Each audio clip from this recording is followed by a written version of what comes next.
అలాగే నమస్కారం. కుంసెట్ శ్రీనివాస్ ఛానల్ స్వాగతం. ఫస్ట్ టైం చూసినప్పుడే సబ్స్క్రైబ్ చేసుకొని బెల్ సింబల్ ప్రెస్ చేయండి. లీగల్గా 1500 పైగా మన ఛానల్లో వీడియోలు ఉంటాయి.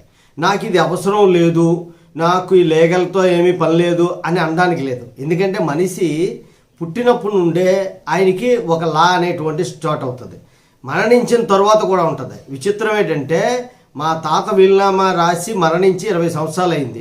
20 సంవత్సరాల తర్వాత కూడా ఇప్పుడు మా తాత మా నాన్నకి రాశాడు, మా నాన్నకు సొంత ఆస్తి అయింది, మా నాన్న నాకు ఇచ్చాడు కాబట్టి అది చెల్లుబాటు అవుతుంది. మా తాత ఏ వీలునామా రాయకుండా మరణించినట్టయితే మా నాన్న మా చిన్నాన్న వీళ్ళందరూ పంచుకొని పార్టిషన్ చేసుకుంటేనే కానీ వాళ్ళకి సొంతంగా ఒక ప్రాపర్టీ అనేటువంటిది ఏర్పాటు, లేకపోతే మా అందరికీ కూడా హక్కులు, సమాన హక్కులు అనేటువంటి మన వాళ్ళు కూడా వస్తాయి. ఇది అన్ని సమస్యలు. ఎందుకంటే లా అనేటువంటిది ప్రతి ఒక్కరు తెలుసుకోవాలి. వాళ్ళు చేసే పనులు బట్టే సమస్యలు అనేవి పెరుగుతాయా తగ్గుతాయా అనేటువంటిది తెలుస్తుంది. అందుకే నా తాపత్రయం అంతా వీడియోలు పెట్టడం ఎంత కష్టపడేటంటే మీరు లిటిగేషన్లో ఉన్నటువంటి ప్రాపర్టీలు మీ భావి తరాలకు ఇవ్వకూడదు అని. ఈరోజు ముఖ్య విషయం ఏంటంటే సర్టిఫికేట్, స్టడీ సర్టిఫికేట్లోని లేదంటే ఒరిజినల్లో మీ తాలూకా మార్క్ లిస్టులోని పేరు మార్చడానికి ఇబ్బంది అంటేనే high court 10th board, intermediate board, యూనివర్సిటీలని చాలా తీవ్రంగా మందలించింది. ఏం జరిగింది, ఎందుకంత ఇదేంటంటే విద్యార్థుల తాలూకా భవిష్యత్తు కోసం, విద్యార్థుల తాలూకా సౌకర్యాల కోసమే 10th board, SSC board, intermediate board, యూనివర్సిటీలని ఎస్టాబ్లిష్ చేసి వేల కోట్లు ప్రభుత్వాలు ఖర్చు చేస్తుంటే మీరేమో మీ ఇష్టానుసారంగా ప్రవర్తిస్తున్నారు అని చెప్పి అన్నది. ఎందుకెంత కోపం వచ్చింది అంటే రంగారెడ్డి జిల్లా హైత్ నగర్కి చెందినటువంటి ఒక మధుసూదన రెడ్డి అన్న అతను పేరు మార్చుకున్నాడు. పేరు మార్చుకున్నట్టు గెజిట్ నోటిఫికేషన్ కూడా ఇచ్చాడు. గెజిట్ ఎలా అయింది, అది ఎలా మార్చుకోవాలని దాని ముందు వీడియో పెట్టాను చూడండి. అయితే అది పూర్తిగా ఎప్పుడైతే గెజిట్ నోటిఫికేషన్ వచ్చిందో పేరు మారిపోయింది. మారిపోయిన తర్వాత ఇతను 10th క్లాస్ బోర్డుకి, ఎస్ఎస్సి బోర్డు అంటారు, దానికి అప్లై చేశాడు. ఇంటర్మీడియట్ బోర్డుకి అలాగే యూనివర్సిటీకి అప్లై చేస్తే వాళ్ళు మేము అలా మార్చమని చెప్పేసి రిజెక్ట్ చేశారు. అప్పుడు హైకోర్టుకి వెళ్ళాడు.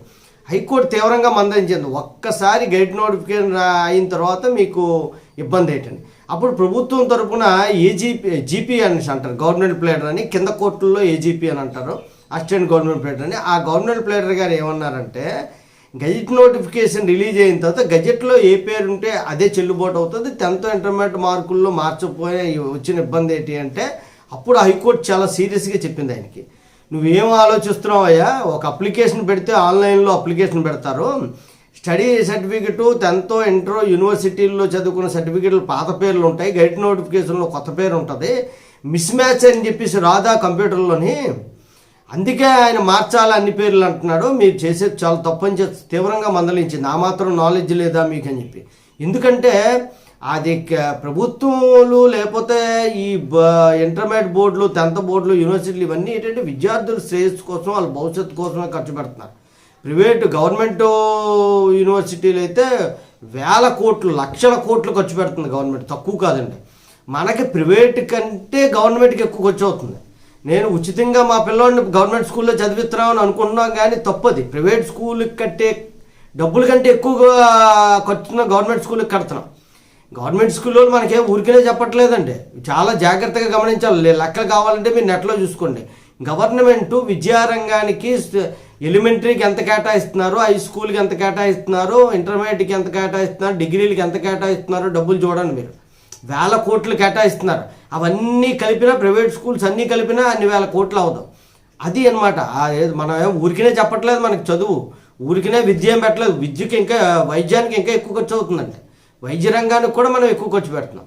వీళ్ళు చేయవలసిన పనిని మానేసి వీళ్ళు హైకోర్టుకి వెళ్ళే వరకు తెచ్చిపెట్టుకున్నారు. ఇలాంటి వాళ్ళని ఇమీడియట్గా సస్పెండ్ చేస్తే హైకోర్టు తర్వాత నెక్స్ట్ వచ్చినోడు తప్పు చేయడానికి భయపడతాడు.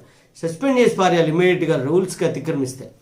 జై హింద్, భారత మాతా కీ జై.